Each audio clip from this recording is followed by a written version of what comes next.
Leone. From Sierra Leone, we bring you to the Gold Coast. And then we will also take you to England to talk about one of the Kesley Hayfords. Now, the Kesley Hayfords are a Fanti family that all started with J.E. Kesley Hayford. Yes, a very powerful man, my brother, my sister, who became an astute, nationalistic, Pan-African cultural icon. My brother, my sister. That's him, J.E. Kesley Hayford. He married a Dutch woman and also a Sierra Leonean woman by name Adelaide Smith, who later became Adelaide Kesley Hayford. They had only one child. This woman here was an astute writer and a cultural icon. They gave birth to Gladys Kesley Hayford. You see, Anoma Enwokoto. She also became a writer, a powerful Pan-Africanist. But she had a health condition at birth, which took her life at a very early age. Today, African history class is ready to tell the story of Gladys Kesley Hayford. And please, make sure your handkerchiefs are close to you because you shall shed tears in the class today.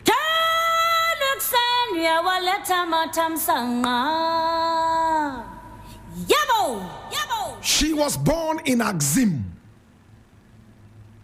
She was born in Axim to a Gold Coast father by name J.E. Kesley Hayford and a Sierra Leonean mother by name Adelaide Smith. They were both from elite homes. You know what it means to say elite? Let me break it down. Simply put, elite means bourgeoisie. Bourgeoisie. Very well educated. Quite wealthy. In the Ghanaian parlance, we will say dadaba, dadabi. My brother, my sister, they both were sent to school in England. Kesley Hayford and the beautiful woman, Adelaide. And my brother, my sister, they met in England. And then they started their lovey-dovey in England. They got married. My brother, my sister, even though Kesley Hayford already had a woman who was Dutch.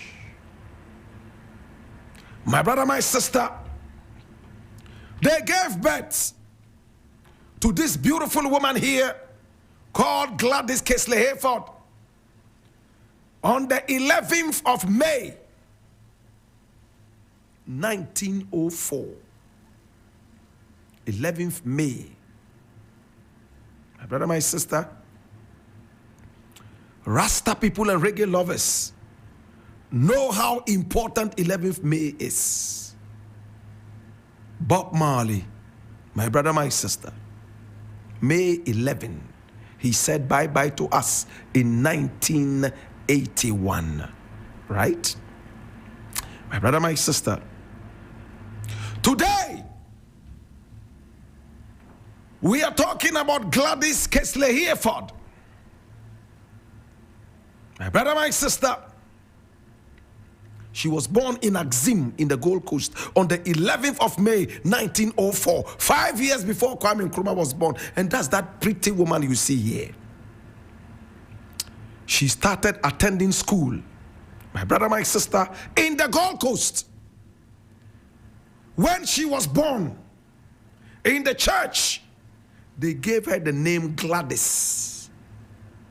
But her parents decided to change her name to Aqua Laloa. Aqua Laloa. She was called Aqua Laloa by her parents. My brother, my sister, She attended school in the Gold Coast.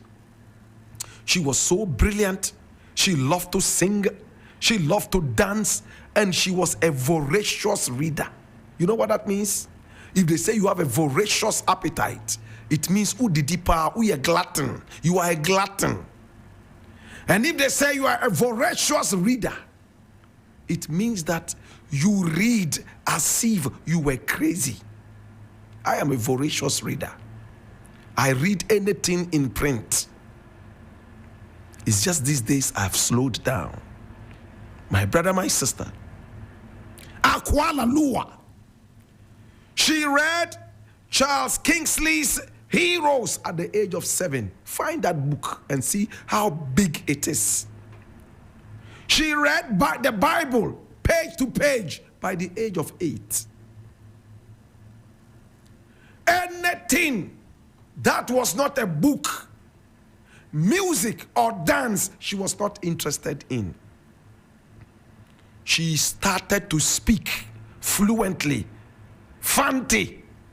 In her house, she spoke English with her parents and Fanti, and she learned Creole, Sierra Leonean Creole, Pidgin, at an early age, the language of her mother. My brother, my sister. Then when she was in her early teens, she was diagnosed with a medical condition. My brother, my sister, if she was in the heat, she had some kind of discomfort, serious allergies, and for that matter, she had to be relocated to England, where the weather was quite cold. Hallelujah. Well, she got to England, where she continued to school. My brother, my sister, she was educated in Europe. She went to Penrose College in Colwyn Bay in Wales. And then while she was in school, she also enjoyed music. So she joined hands with a Belize jazz band, Germany. And they toured, and she was their dancer. Hey, is it not interesting? A voracious reader who is also so much engrossed in music and dance. Hallelujah. She traveled to the United States. And when she got to the United States, after touring and all that, she broke down. So doctors were confused. But we said this sickness, when you are in the cold, you are okay. But this woman is here, and look at how the place is cold and she's still having breakdowns. And this was 1932. When was she born again, students? 1904. So she was only 28 years when she started breaking down health-wise. So her parents advised her to return home.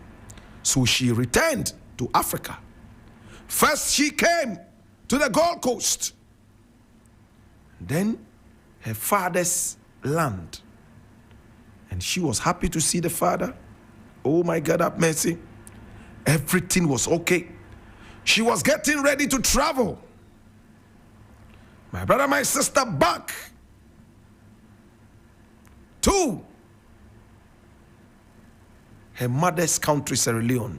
Because at that time, the mother and father had divorced. They are divorced since 1914. My brother, my sister. And look at what happened now. She went to her mother's country, Sierra Leone, and there she became a teacher in a school that her mother had founded called the Girls Vocational School, right there in Freetown, Sierra Leone. Her mother was the head of the school, and she became a teacher, teaching African folklore and also literature. My brother, my sister, Akwala Lua got married in 1936. 1936, 2 years after she returned from America, to a man by name Atta Hunter. And they gave birth to a young, little, beautiful boy called Kwabena Hunter. My brother, my sister, she wrote a lot of poems celebrating black skin and black power. She wrote a lot of poetry, and she recited a poetry at so many different places. She remained in Sierra Leone, my brother, my sister, and she is so much wildly celebrated in the Harlem Renaissance. Her works are being used all over the world. Many people said that she died right here in Accra. But other stories say that she died in Sierra Leone. My brother, my sister, she died at a very young age. What killed her? Malaria. She had malaria. Malaria. And then the malaria broke into black water fever. Black water fever is a very, very rare case of what is called hemolysis. Those of you who have studied a little bit of science, when you say hemoglobin, it has to do with blood, right? So hemolysis is also something to do with blood. Now, black water fever is a complication of malaria infection. The red blood cells burst into the bloodstream, and that is called hemolysis. Write it down. Why is your hand up? Oh, spelling of hemolysis, okay. Hemolysis. Some other spelling, Hemolysis. Hemolysis.